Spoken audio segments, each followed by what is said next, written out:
يا أيها الذين آمنوا لا تتقوا يا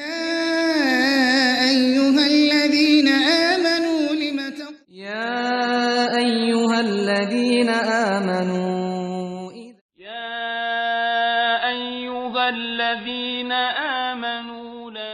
يا أيها الذين آمنوا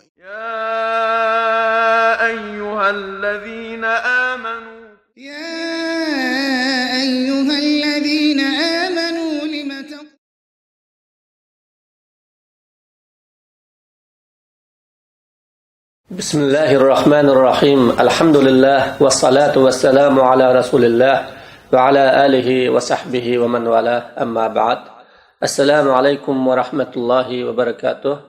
Aziz qarindoshlar, mu'minlarga nido darsimizning 29 qismisi dushmanlarni do'st tutmanglar degan bu haqda bo'ladi. Alloh subhanahu va taolo bizga Qur'on Karim orqali qiladigan ishlarni, qilmaydigan ishlarni ko'rsatish bilan birga mu'min musulmonning baxtlik yo'li, nijotlik yo'li, shundaqla dunyodagi izzat va hurlik yo'liga davomlik xiris qiladigan, izchil musulmonni u yo'ldan yiroqlashtirishga urinib kelayotgan va musulmonning ustidan hukmronlik qila olgan vaqtning o'zida u musulmonga qo'lidan keladigan imkoniyatning biricha aziyat, ziyon soladigan bir dushmanning borligini, musulmon u dushmanni tunish va qandoq muomala qilish kerakligini bilishni Alloh bu oyat karima orqali bayon qiladi.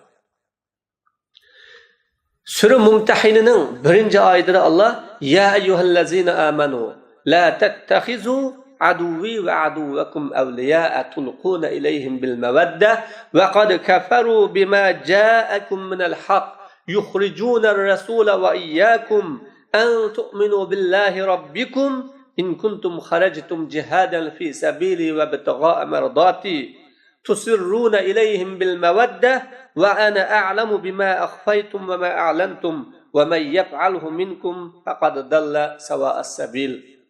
Mushu oyat bilan bizga bayon qiladi. Oyatning qisqacha mazmuni, qisqacha ma'nosi: ey mu'minlar, sizlar mening dushmanim va o'zingizning dushmanini do'st tutmanglar. Ya'ni ular bilan munosabat bog'lamanglar. Munosabat o'rnatmanglar. Sizlar ularga do'stlikni tashlayotsizlar. Do'stlik yetkazyapsizlar. Vaholaniki ular sizlarga kelgan haqiqatga kofir bo'lgan kishilar ular. Ya'ni haqqi kofir, ular kofir uning ismi. Zolim uning ismi. Ular payg'ambarni va sizlarni Rabbinglar Allohga ishonganligingiz uchun yurtdan qo'g'lab chiqaryapti. Bir aqida sababdan, iymon sababdan payg'ambarnimi va sizlarnimi yurtdan qo'g'lab chiqirib, chet elda musofir, sargardon qilib qo'ydi. Bu dushmanlik, bu adovatni sizlar amaliy ko'rib turib, uningga do'stlik qilmanglar. Agar sizlar mening rizoligimni izlab, mening yo'limda jihad qilish uchun chiqqan bo'lsanglar, bunday qilmanglar. Sizlar ularga maxfiy do'stlik aloqasini qilyapsizlar. Tusirruna ilayhim bil mawadda. Ularga maxfiy do'stlik qilyapsizlar. Men sizlarning nimani oshkora va nimani yushirin qilganligingizni bilaman. Qanday kishi bu qilmishni qilsa, sizlar musulmonlarning ichidan u kishi haq yo'ldan ozgan bo'ldi dedi. Alloh buningdan keyingi ikki oyatda ham bu voqealikninki tafsilotini bayon qilib berdi. Allah bu oyat orqali mu'minlar jamoatini ruhiy jihatdan bir tarbiyalamoqchi birodarlar. Ya'ni uning qalbi, aqidasiga, iymoniga va musulmon jamoatiga sof bo'lish, samimiy bo'lish, ve o'zi qilgan da'voga haqiqatan tava bo'lish kerakligini Allah bu yerda bayon qilyapti. Şimdi bu ayet orqali en güzel, en suyumluk ismimiz bo'lgan mu'min isim, Müslüman degan bu sifat bilan Allah chaqirib, mening dushmanim o'zinglarning dushmanini sizlar do'st tutmanglar dedi. Birinchi nuqtada Allah mening dushmanim deydi. Allah'ning dushmani kim? Allah subhanahu va taolaning birlik va barligiga, koinotni yaratgan, koinotning egasi ekanligiga inkor qilgan, tangan, dunyoning yaratilishi tabiat bilan bo'lgan, o'zligidan dunyo mushundaq bo'lgan da'vatgan kishilar Allohning dushmani. Yana birisi Allah'ning diniga inkor qilgan. Yani o din bugünkü insanların hayatlık yolu bulanmaydı. Bugünkü insanlarını baxtlikka ve nicatlıkka eriştirenmeydi. Diş arqılık Allah subhanahu ve ta'alaga ne inkar kılgan. Manı bula Allah'ın düşmanları. Allah subhanahu ve ta'ala'nın malaikelerge tanıgan, peygamberlerge tanıgan, kitaplarga tanıgan, Allah'ın dinide bulavatkan, hükümlüge tanıgan kişiler bu Allah'ın düşmanları. Allah'ın rububiyetini, yani dünyanı yaratkan, dünyanı başkurtu, dünyanın egisi Allah degen bu tarafını itiraf kılırgan Yahud, Nesaralık okşaş. Ama dünyada yaşavatkan insanların hayatını sisteme ve tertip içinde tertipleşke Allah özü ige. İnsanların hayat yolunu belgilep bikitip birişke Allah özü ige. İnsanların halal haram işlerini ve kılışkı bulmayan işlerini kıskısı iktisadi, siyasi, içtimai bütün hayatlarının her bir tarafını çok küçük her bir tarafını Allah özü belgilep durdu. Hayatlık onun bilen buluşu gerek degen bu tarafını inkar kılgan Yahud Hristiyanlığa okşagan ya ki İslam'ını dava kılsa mı din insanın şahsi işlerine münasebetlik, aile işlerine münasebetlik ama onun içtimai tarafı, siyasi tarafı ve devlet tarafı bilen alakası yok degen mana bu itikat bilen yaşayan kişiler bu Allah'ın düşmanları buralar.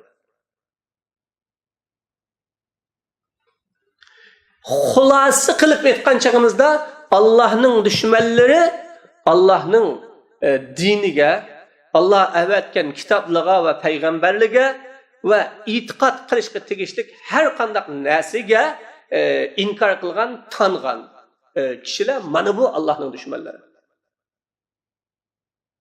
Allah bu yerde bizge şunu demekçi. Mana bu Allah'ın düşmanları. Şunun için Allah'ın düşmanlarının devlet tevellik yok. Bir devlet Allah'a düşman, yeni birisi düşman emez. Millet tevellik yok. Bir millet. Ya ki Yahudi milleti, ya ki Hristiyan milleti, ya ki digendek. Bu millet tevellik yok. Allah subhanahu ve ta'ala'nın düşmanlarının renk tevellik yok. Yer şarada Allah'ın dinige ve Allah'ın mutlak insanların hayatını kanun tüzümlerinden başlap bütün bir hayatlık yolunu bikitip durduğun zat ikenligi inkar kılgan her kandak kişi, kandak milletin olsun, kandak davanı dava kılıvatkan olsun, o Allah'ın düşmanı olur. Şunu bir yerde Allah subhanahu ve ta'ala kafir, müşrik, münafık dep bunu ayrımıdır. Allah'ın dinine karşı tuğan, Peygamberinin yoluna karşı tuğan, hakkının nurunu öçüreş üçün septi tuğan her bir kişi Allah'ın düşmanı. Bu yerde bunu ayrı biliş gerek. Allah bunu bizge bayan kıldı. Birinci Müslüman bu noktada düşmanını tutunuş lazım. Bazen Allah'ın düşmanları Müslümanlığa menfaat yetkizişi mümkün. Yeni bir düşmaniga karşı tuğuzuş üçün. Onun bilen o bir Müslümanın dostu olup kalmaydı. Müslümanın yakını olup kalmaydı. Ya onun bilen o Müslümanın düşmeni buluş dairesinden çıkıp ketmeydi buraderler. Birinci Müslüman bu itikatta düşmanla tanış gerek. Ve aduvekum silanın düşmanlarını yurtunlardan qoğlap çıkargan tarihi düşmanlarına var. Davamlık besiviliş, yutuviliş, yok kilivitiş niyeti de bulup aşkara küçü aşkan sere imkaniyeti yetken sere siligi düşmanlık kılayotgan bir düşmanlığı var. Mana bu düşmanlarını dost tutmalar deb Allah bayan qildi. Bu velayet degan birinci ularni ustonlarga boshqurg'uchi qilmanglar. İşleringlarni idora qiladigan idorachi qilmanglar. Yoki biror ishlaringlarda o'rtoqlashadigan shirik qilmanglar. Uningga ishinib qiladigan ishonchi qilib olmanglar deb Allah bu yerda iymon sifati bilan bayon qilib bizga bunu bayon qiladi. Şunun için Müslüman en aldı bilen bu düşmanını kimlikini inip büküş lazım. Bu sahada menfaat bilen onun keladigan ziyonga düşmanlikni bağlamaması gerek.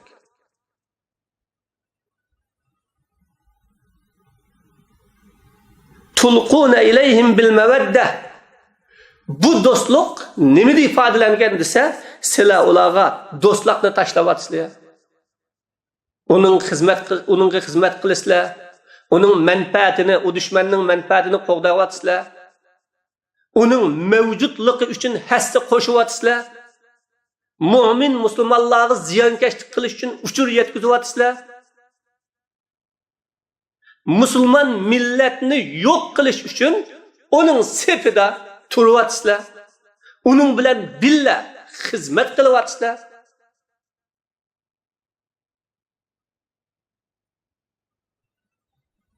Ve qad kafaru bima ja'akum. Vahalanki u düşmanlaringlar sizlarga kelgan haqiqatga tangan düşmanlar bo'ldi. Prinsip masalada sizlar ishongan Allohga inkor qilgan, sizlar mening dinim degan islom diniga qarshi turgan, Qur'onlarni ko'ydagan, nurini o'chagan va Qur'onning yo'llarini cheklagan mana bu shunday dushman o. Deb Allah subhanahu va taala bu yerda bayon qilyapti. İnsanning düşmanı birodarlar menfaatga bog'langan bir düşmanlar bo'ladi. Bu menfaat meselesini hal qilib olg'ili bo'lishi mumkin. Ammo insonning idisiga, qimmat qarishiga, hayot dunyoga kelib ketishdan iborat bu asli muddaoga düşmanlik qilgan düşman bilan mutlaq do'stlash qilib bo'lmaydi. Bu tarix buni isbotlab bergan buni.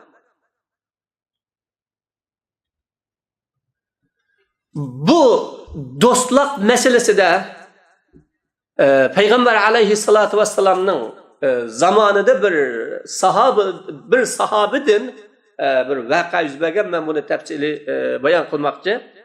Hatib ibn Abi Belta'a raziyallahu anhu deydiğen Peygamber aleyhissalatu vesselam'a yakın Resulullah'ın közgü kürüngen bir sahabe idi. Peygamber aleyhissalatu vesselam Kureyş kafirleri bilen kilişim tüzüşken tinch bir necha yil yashash to'g'riliq. Quraysh kafirlari bu kelishimni buzishga uringan. Islom dushmanlari har qachon o'ziga ishonch qilgan, qo'liga imkoniyat kirgan vaqtda düşman ne kelishim, ne munosabat, ne manfaatni hech birisini o'ylamaydi birodar. Buni bugungi dunyoning siyosiy vaziyatlarini tushunganlar uni obdan bilalaydi. Shunga buni musulmon obdan bilishi kerak. Mana shundoq bir kelishimni buzg'ili qopgan chig'ida Rasul Akram sallallohu alayhi vasallam sahobalarining bir turkum sahobalarni yig'ib Mekke'ye urush qilish planini o'tirib qo'ydi. Maslahatlash uchun yig'di va buni o'tirib qo'ydi. Bu yerda Hatib ibn Abi Balta'a radhiyallohu anhu beydi. Hatib ibn Balta'a bu voqelikni anglagandan keyin bir mushrik ayol orqali Quraysh mushriklariga bu payg'ambarimning planini yezib avatdi. Bu xatni Allah subhanahu va taala Rasul Akram sallallohu alayhi va sallamga vahiy orqali bildirdi. Rasul Akram sallallohu alayhi va sallam shu hamon Ali radhiyallohu anhu, Zubayr radhiyallohu anhu, Miqdad radhiyallohu anhumlarni bu xatni akilish uchun Mekke bilan Madina oraliqidagi Ravda degan bir joy edi, bir bog' ashyaga avatdi. Hali ayolni shu yerdan topsizlar deb. Bular keynidan qo'g'lab o ayolni shu yerda uchratdi. Xatni chiqardi dedi. O ayol menda xat yo'q dedi. Sahabalar senda xat borligini biz shak shubhasiz bilamiz. Sen buni uzluqcha chiqar. Agar chiqarmasan biz seni qandoq qiladiganligimizni va bu maktubni sendan qandoq oladiganligimizni obdan bilasan. Ya'ni seni butun yalang'ochlab hamma yeringni chala qo'ymay tekshiramiz deb bayon qilgan chog'ida o ayol xatni chiqardi. Islom dushmanlari davomli haqiqiy bir kuchni ko'rgan chog'ida an o'zining qilmishini e'tirof qiladi birodarlar. Uni qo'rqitaligidek kuchni ko'rgan chog'ida u jinoyatini e'tirof qiladi. Uning oldida mana menda xat yo'q deb inkor qildi u. Bugun buning realligini dunyoda ko'ryapmiz. Millionlarcha insonlarni o'ltirgan, ya uning insonlik huquqi, diniy huquqi, har qanday bir huquqini cheklab, tajovuz qilib, zulm qilayotganlarmi o'zining jinoyatini inkor qilyotdi. O bir kuchni ko'rgan chog'da uni e'tirof qiladi. Bular xatni elib payg'ambar alayhissalatu vassalamning qishig'iga elib bordi. Rasululloh xatni ochgan chog'da xatning Hatib ibn Abi Balta'a radhiyallohu anhudan Quraysh mushriklari tarafga avatilganligini ko'rdi. Shu hamon Umar radhiyallohu anhu bu ishning ig'ir xiyonat ekanligini, kechirgusiz jinoyat bo'ladiganligini bilib, bu normal bir insonning aqlida bor ish bu. Bir jamoatning ya davlatning yoki bir sirlarini fosh qilayotgan, dushmanga axborot yo'llayotgan har qanday kishi bu eng ig'ir oqibatga qoladi.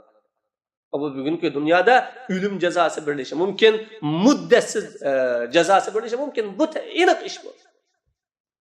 Shuning uchun Umar radhiyallohu anhu buni darhol o'ltirib o'tish taklifini berdi. O'ltirib o'taylar, bu munofiqkan, bu setilmaykan deb. Chunki bu muhim xabarlarni mushriklarga yetkazadi. Tarixdan biri musulmonlarga ziyonkashlik ana shundoq musulmonlarning ichiga kirib olgan munofiqlarning yetkazib qo'ygan uchurlar sababidan kelganidir birodarlar. Payg'ambar alayhissalatu vassalam ishqa intoyin salmoq, ig'ir besiqlik bilan qaraydi. Hatib ibn Abi Balta'a radhiyallohu anhuni chaqirtib akeldi. Bu bir mu'min, muvahhid, bu bir islomning eng ig'ir kunlarida islomga kirgan kishi, islom uchun o'zining yurtini tashlab, vatanidan ayrilib, muhojir Sübet bilen sübetlengen bir kişi bunun çukur bir sebebi vardı dep Hatib ibn Belta'ni çağırdı. Hatib ibn Belta'a radıyallahu anhu Peygamber aleyhissalatu vesselam'ın aldıda nimişki kıldın bu işini dep sorgan sualıga ya Resulallah menin Kureyş'ten Mekke'de mallarım qalgan, balalarım qalgan, men Mekke'nin üzdün emasdim. Yani benim urug tuqqanlarım yo'qdi. Uni himoya qilgudek, ya uning bir qargudek. Men bu xatni birish orqali bir balalarımni, ailemni shu yerdagi dushmanlarning ziyonkashligidan saqlab qilish niyatida qilgan. Vallahi Allohdan qasamki, men bu dinning, ya'ni yenish ya İslam'a Müslümanlarga xiyonet qilish uchun qilgan emas buni. Men kofir bo'lganlikni qilgan emas. Mana bu balamning, melimning manfaatini qo'g'day deb qildim. Sening boshqa sahabe-i kerimlerin, ashablarınki urug' tuqqanlari bor ekan, qo'g'daydigan, igi bo'ladigan, mening yo'q ekan dedi. Mana aziz musulmonlar qarab baqinglar. Özünün dinini de, akidesiga, imaniga sadık yaşaş için vatanini, ailesini, evlatlarını taşlagan her bir neslinden vazgeçken bir müminin, bir Müslümanın kalbide özünün balısına bo'lgan muhabbet. Urug' tuqqanlarga bo'lgan muhabbatdan ibaret bu acizlik noktasidan İslam'ның düşmanlariga shunday bir uchurni yetkazgan. Belki muşu bir menfaat bu qala, faydası bu qala deb. Peygamber aleyhissalatu vesselam Hatib radıyallahu anh'ın bu sözüge işendi. Ömer radıyallahu anh yana insani noktadan qarab turib, "Vay bunu öldürüp etayli. Bu ig'ir xiyonet bu" degan chaqda Peygamber aleyhissalom, "Ya, bu Bedir urushiga qatnashdi. Alloh bilan qasamki, Allah Bedir urushiga qatnashganlarning har birisining gunohini men kechirim qildim. Nimish qilsangiz sizlar buludu, men uni kechirim qildim" degan deb mushu nuqtadan Hatib ibn Abi Balta'a radıyallahu anh aqlida az qarindoshlar. Demak, her bir meseleге qarta şu meselenin bir o'rni bo'lish kerak. Ayni vaqtda Rasululloh ba vahiy orqali Hatib ibn Abi Balta'a radıyallahu anh'ni aqlagan bilan, ammo bugungi meselelarda vahiy yo'q. Buningga o'xshat qilib bo'lmaydi. Bu meseleni, mana sahabalarning ichida bu vaqa bo'lib ekan deb bu orqali sahabalarning o'rnini tushirishga yoki buni dalil qilishga bo'lmaydi aziz birodarlar. Chunki Alloh bu bir kamchilikni etish uchun yoki biror bir qonunni yo'l qo'yish uchun ma'lum bir ishni o'ttirg'i chiqarib, bu orqali Alloh musulmonlarni to'g'ri yo'lga yetaklaydi. Shuning uchun Müslüman davamlıq sərgək buluş gerek. Onun kalbideki ailege bo'lgan muhabbet, evladıga bo'lgan muhabbet, urug' tuqqanlariga bo'lgan muhabbet, düşmanga do'stlik qilish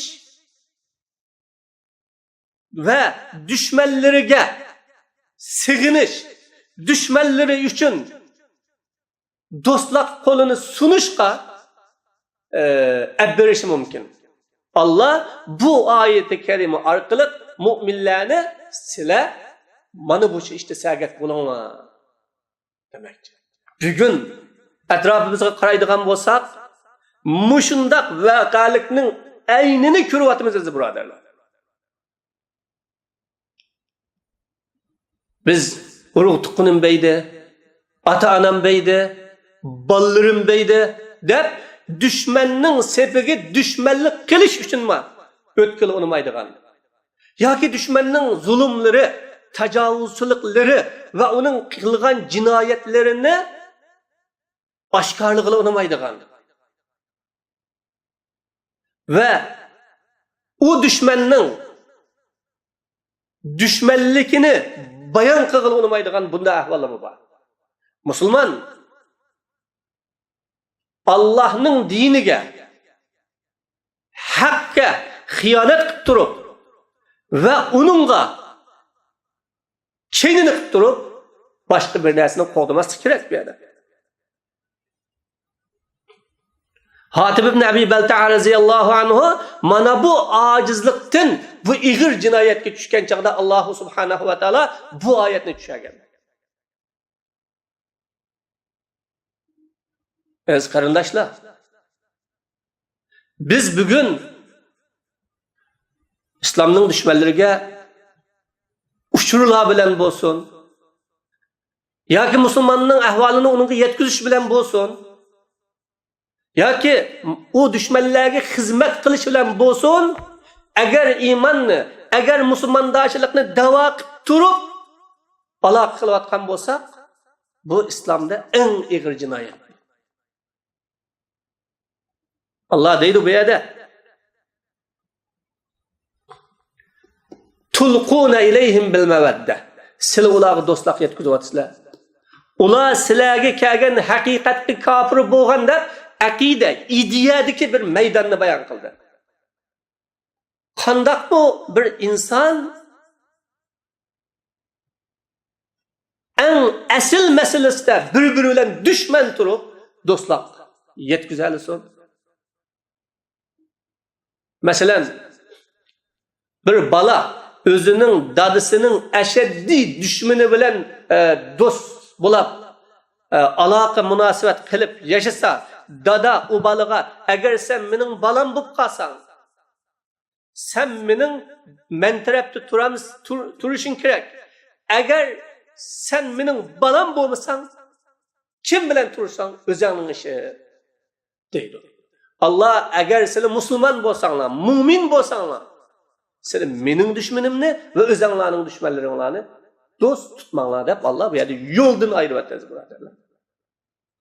Şuna musulmon her bir ish hareketida Allah'ın ko'rsatmasi bo'yicha qadamlarini, so'zlarini va boshqalar bilan bo'lgan aloqa munosabatlarini her birini İslam'ın ko'rsatmasi bo'yicha elib berish kerak. Bugun İslam'ın düşmanlaridan birer bir düşman bilan yana bir eng ig'ir, eng dahshatlik zolimga qarshi turish uchun ba'zi bir ishlarni, ya'ni uni bilan bo'lgan ba'zi ishlarni birga qilishimiz mumkin. Bir düşmanga qarshi turish uchun yana bir düşmanni. Bu İslam'da ayrım bir mesele.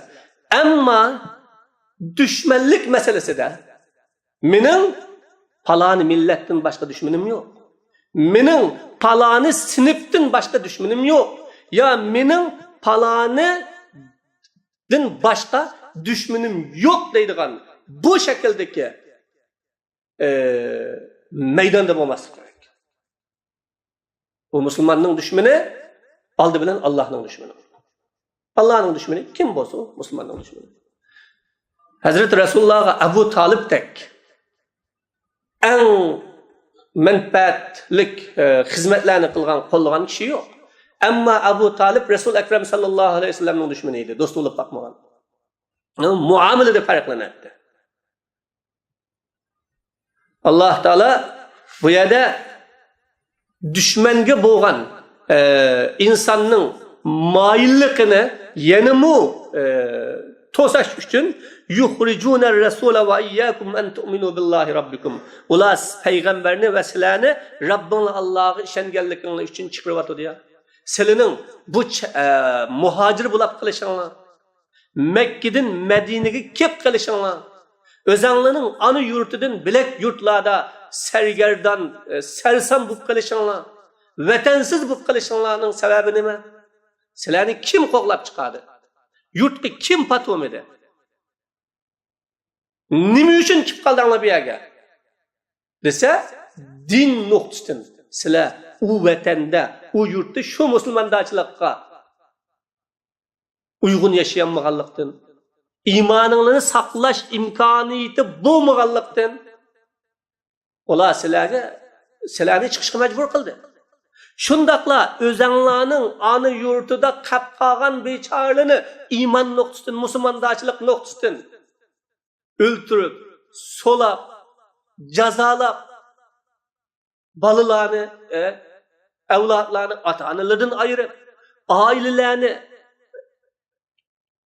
parch-parch qilib qilayotgan mana bu jinoyat nima uchun? Deb Alloh taolo biz musulmonlarga o'zining xos manfaatini qo'g'dash uchun umumiy musulmonlarning dushmaniga do'stlik qilayotgan kishilarga ham agalanishlar. Aziz birodarlar, balkim dushmanlar bilan ma'lum munosabatni saqlash, ularga do'stlik qilish, aloqani saqlab qilish o'zimizning xususiy manfaatiga kasama, ammo umumiy musulmonlarning, umumiy bir millatning yo'q bo'lishi uchun, tugishi uchun butun vujudi bilan xizmat qilayotgan, butun vujudi bilan harakat qilayotgan, barcha imkoniyatlari bilan shuni o'zining oldingi planida qo'yayotgan bir dushmanga u do'stlik yetkazish, munosabat qilish va ularga uchur aloqa bilan musulmonlarning xabarini yetkazish shaxsiy manfaat uchun bu haqiqatan eng ig'ir vijdonsizlik bu. İmansizlik bu.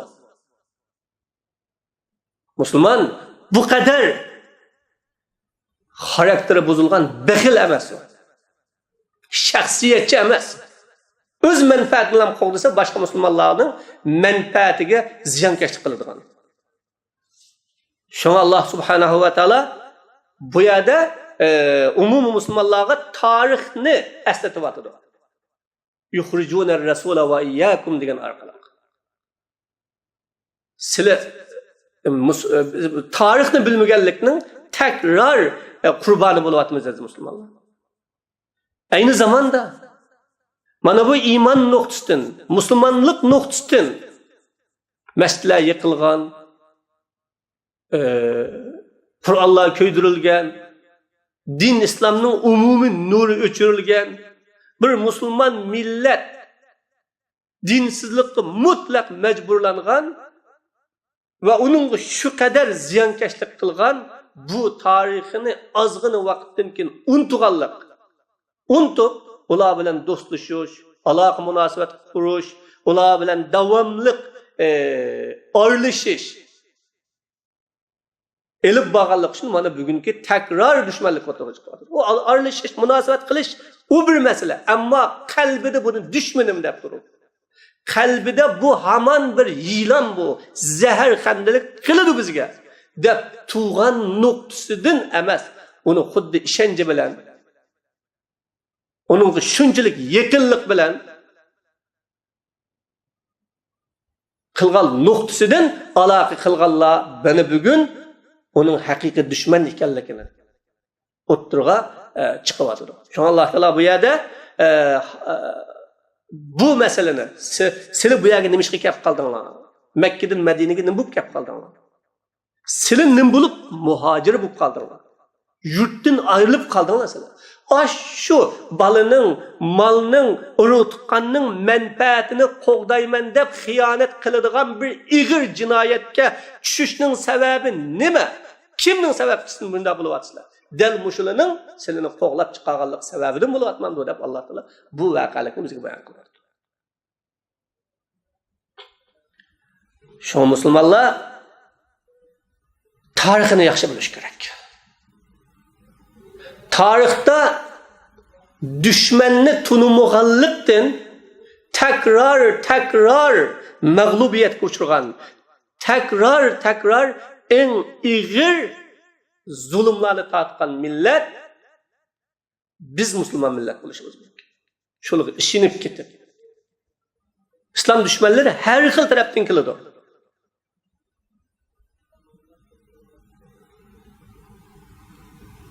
In kuntum kharajtum jihadan fi sabili.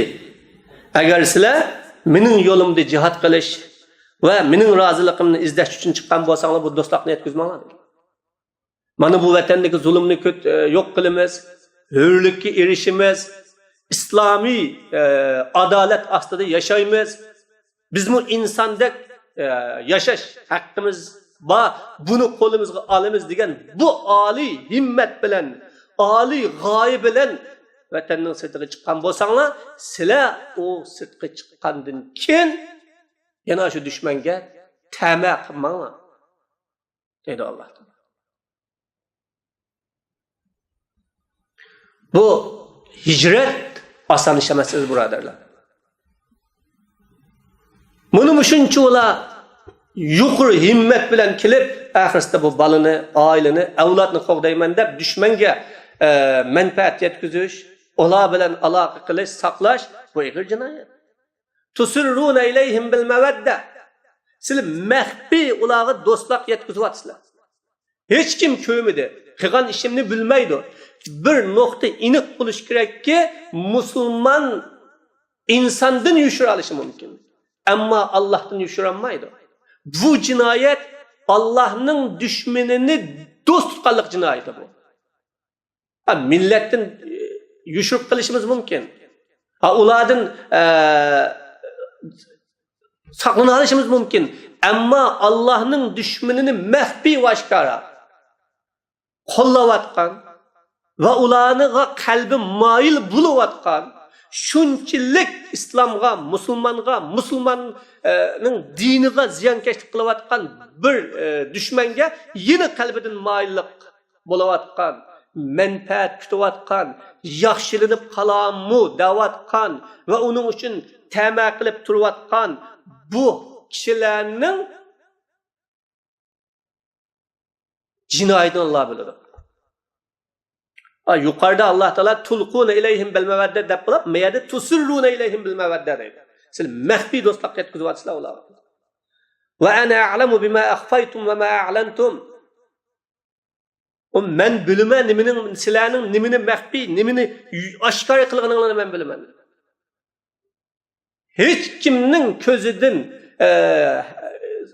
har qanday bir insonning ko'zidan yushursanglar, ammo mening ko'zimdan yushirolmaysizlar. Har qanday kishidan maxfiy tutsanglar, mendan maxfiy tutolmaysizlar. Buning da'vogari men, buning hisobini men olaman dedi Alloh. Shu musulmon bu Allohning dushmaniga, o'zining dushmaniga, ota-onasining dushmaniga, avlodining dushmaniga, mavjudligining dushmaniga, Alloh taolo uningga omonat qilgan tuproqning dushmaniga va o'zimizda yiqilgan masjid muqaddaslarning dushmaniga har qanday shaklda aloqa qilish, munosabat bog'lash va ularga manfaat yetkazish bu nihoyat ig'ir bir jinoyat. Qiyomat kuni oshkor bo'ladi aziz birodarlar. وَمَنْ يَفْعَلْهُ مِنْكُمْ فَقَدْ ضَلَّ سَوَاءَ السَّبِيلِ. Bunda qilgan kishi bu haq yo'ldan ozgan bo'ldi. Uni qilib turib, men bir musulmon, men bir mu'min, men muhojir deb o'ylamasin. Tuz yo'l kishilarning oldida yushumisi bo'ladigan ishni qilgan kishining yo'lidir. Tuz yo'l dushmanga dushman bo'la olgan kishining yo'lidir. Dushmanga do'st bo'ladigan, dushman bilan maxfiy ishbirlik qiladigan kishilarning yo'li bu tuz yo'l emas bu.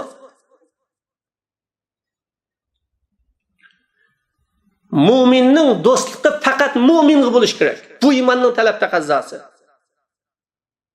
Mu'min o'zining do'stligini va dushmanligini millat, davlat yoki bir guruh, jamoat e'tibori bilan bekitmaslik lozim. Birinchi uning do'stligi Allohga, dushmanligi Allohning dushmanligiga.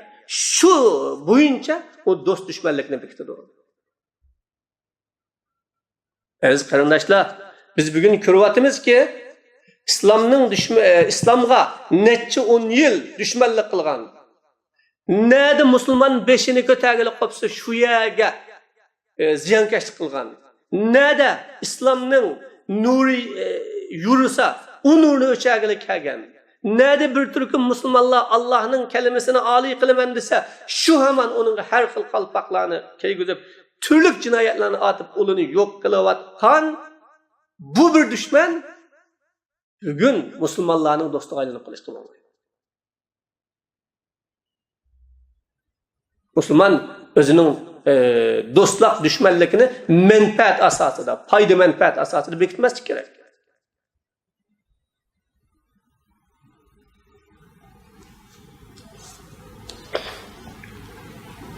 Şuna Allah subhanahu wa ta'ala bizge bunu bayan kıldı. Allah Teala düşmanın cinayetlerini birbirlep bayan kılıp koğandın için bu yerde ne mi deydi o? İkinci ayette Allah Teala İyyaskafukum yekunu lekum a'da'an ve yabsutu ileykum eydiyahum ve elsinetahum bis-su' veddu lev tekfurun. Düşman özünün küçü yitirgan imkaniyet ba vakitte o bütün küçü ölen düşmanlık kılıdı. Her kandak yol bilen onun terakki kılışını xalamaydı. Mevcut buluşunu hem xalamaydı. Amma düşman özünün kolu yetmeydiğen, imkaniyeti yetmeydiğen bunda bir vakitte bulup kapkası kanda düşmanlık kılıdı. Allah bu yerde düşmanlarının düşmanlıkını bayan kılıdı. Demek ki Müslüman düşmanını tunuş gerek, biliş gerek ve tarihini düşünüş gerek.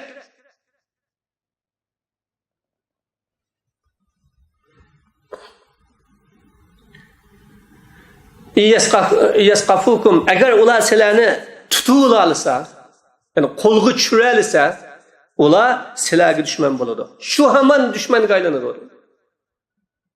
O burunlu düşman. Ama uçakta hakiki düşmanının yüzünü küreleydi düşman buludu. Silahı kollarını, tillerini yamallık bilen sunudu. Kolu çürgezgen çağda. Kolu bilen silahı ziyankeşlik kılıdı degen hakiki ziyankeşlik kılıdı. Halisi öldürüdü, halisi kesidi, halisi solaydı. Kanda halisi urup sokudu. Türlük ziyallarını saladı. İktisatları onlarını talantıraş kılıdı. Öyleri onlarını takaydı. Balıçakları onlarını yetim kılıdı. Kanda kızı kılıdı. Bunu bulduğuna düşman bu. Ama ulunun koluğu silip şüştün burun silahga düşmanlıkını til arkalı kılıdı. Bu degen xatarlik adamlar, bu degen bir igri cinayetçi. Biz bu cinayetçiliğini şu yoktuvatımız silip bunu bağranlığa bassanlar, ya ki buluğa silip bir hadircem şerait hazırlap versanlar, silinin devletinliği xatarlik, silinin cemiyetinliği xatarlik. Bunu degen mundak her xil şekilde bizge cinayetlerini atıp kalpakını keygüzüp başka düşmanlığımı hem düşmanlık kılıdı. Yani onu düşmanlık ifadelaydı. Mesela Peygamber aleyhissalatu vesselam'ın ashabları Mekke'nin zulmüdün keçip Habistan'a ketken çağda Asif ibn Vail başçılığın bir türküm kişilerini Kureyş kafirleri evetti. Vay bunu sizin bu yerge kepti o. Bizim vatanda munda cinayeti veydi. Bu xatarlik adamlıydı. Bu bir yerge kelip yaşıgallığı silinin diniliği bolsun, devletinliği bolsun, siyasetinliği bolsun xatarlik bula. Her gün sile buluğa aldanmalar. Yani bunu bizge kaydırıp duranglar. Biz bunu abdan bölümün sileden. Sile bunu özanlı çapan astığı ağallıqanlar özanlı ziyankeşlik kılganlıqanlar dep ana şu öz memleketinden çıkıp ketken musulmanlığı hem birer bir devletinin panalık belgelliki onunla hem çedemeli. Biz körvatımız dedi buraderler. Dünyanı tar qilayotganligini ko'ryapmiz. Şuna Allah deydi, ne qo'lida bachaqda o kadar zulmlarni sağallarni sirtda qolgan vaqtda aldab, gullab qilgan bilan yana ular shunda qo'lanliga qo'li yessa sizlarga shunda ziyonkashlikni qiladi. Sizlar uning aldanmanglar. deb Allah subhanahu va taolo biz musulmonlarni aqlliq bo'lishga chaqiryapti.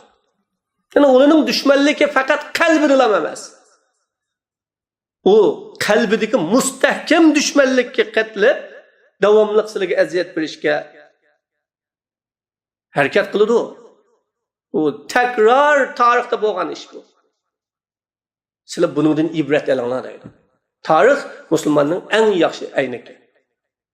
Şu musulmon o rastil, boshqalar yolg'onchi, musulmon insofliq, boshqalar insofsiz.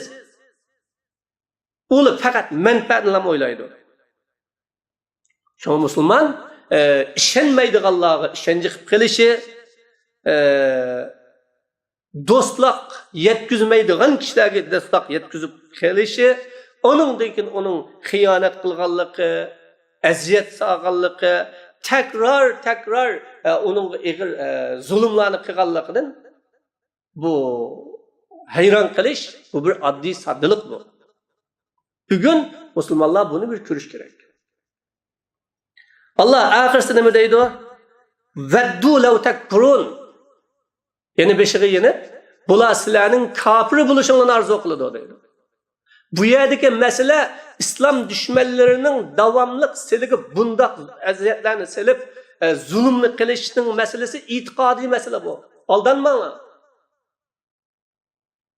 Devletni parçalıqlı qopti degandek jinoyatni atib yo'qotsa yoki asabiy idistiki insonlar deb yo'qotsa sizlar uning aldanmanglar.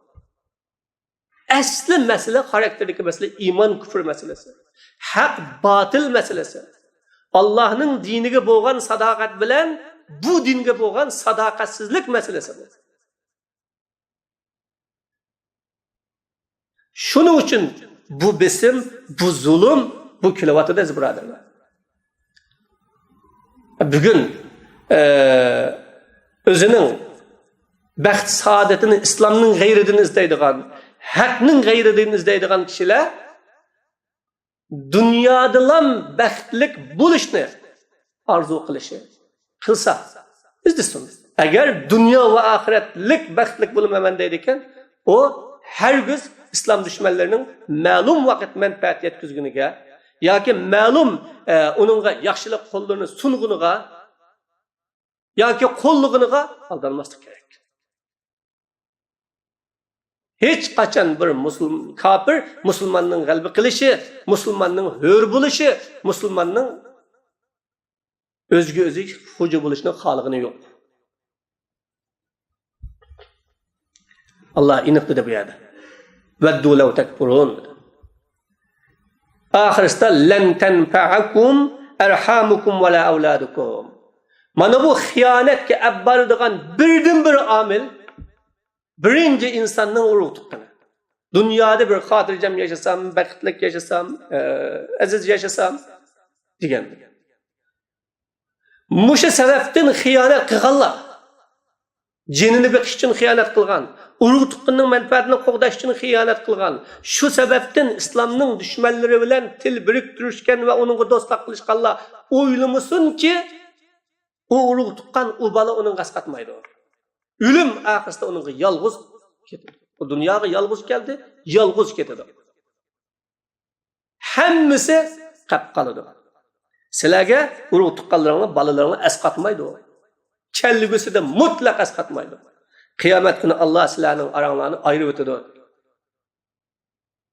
Mana buni qiyomatni bilish kerak. Aziz musulmonlar, biz özümüzdeki acizlik tarafını davamlı his qilib turishimiz kerak. Bizga imtihon qaysi tarafdan keladi? Birisining iqtisodiy tarafdan kelishi mumkin. Birisining ota-onasi tarafdan, birisining bolasi tarafdan, birisining vatanga bo'lgan muhabbati tarafdan, har tarafdan dushman onunga kelib aldashqa, menfaat yetkazishga tirishadi. Shu vaqtda o desinki, men bu haq yo'limda, bu da'vo yo'limda, bu iymon yo'limda hech qanday bir narsaga qaramayman. Chunki hamma narsa insonga asqatmaydi aqlsiz. Vallohu bima ta'maluna basir. Alloh taolo eng oxirida sizlarning nima ish qilayotganligingizni ko'rib turguchidir deb Alloh so'zini tugatdi. Do'st bo'lamizlar, dushman bo'lamizlar, haq maydonida mustahkam turamizlar yoki tumamizlar, bu o'zinglarga bog'liq. Men uni ko'rib turyapman harakatinglarni. Jazosiz qolmaydi, hisobsiz qolmaydi dedi. Mana Alloh subhanahu va taolo bu oyat karim orqali biz dushmanlarimizni tunish va qanday muomala qilish kerakligimizni aniq bayon qiladi. Aziz musulmonlar, bizning bugungi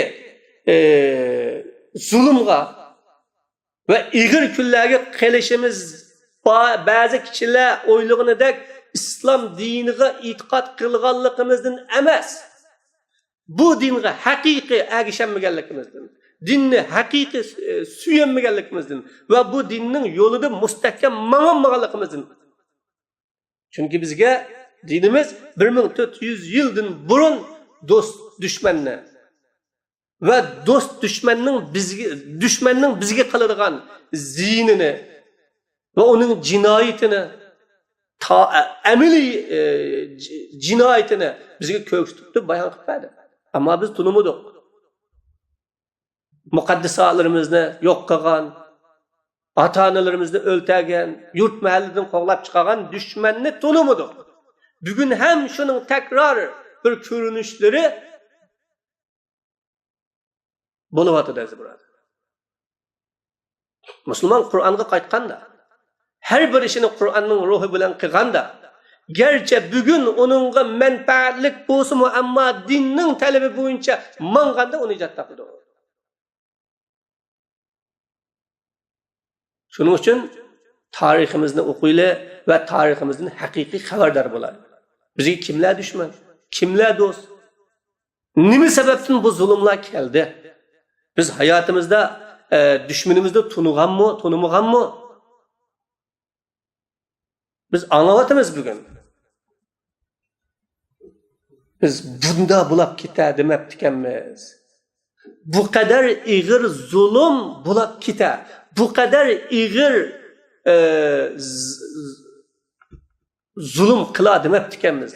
Bu bir Qur'onini tunimagan, haqiqiy dinini tushunmagan, bir dushmanning tabiatini echib bergan, Rabbining so'zini tingshimigan kishilarningki deydigan oqibati bor. Alloh hammamizni haq ustida mustahkam qilsin. Alloh hammamizga to'g'ri yo'lga muvaffaq qilsin. Va axiru da'vana alhamdulillahi robbil alamin.